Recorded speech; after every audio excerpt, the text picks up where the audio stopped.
Ada personil Damkar Posko Kecamatan Larompong, Kabupaten Luwu, Sulawesi Selatan mengevakuasi ular hitam dari atas pohon.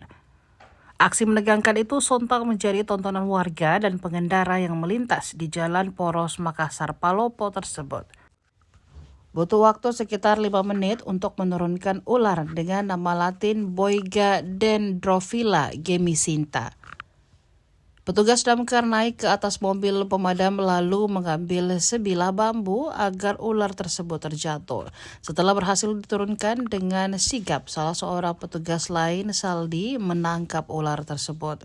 Kata Saldi, evakuasi ular hitam ini bermula dari laporan warga.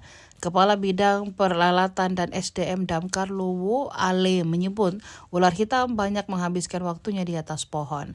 Kata Ale, ular hitam dewasa bisa tumbuh hingga ukuran 2,5 meter lebih dan aktif siang dan malam hari.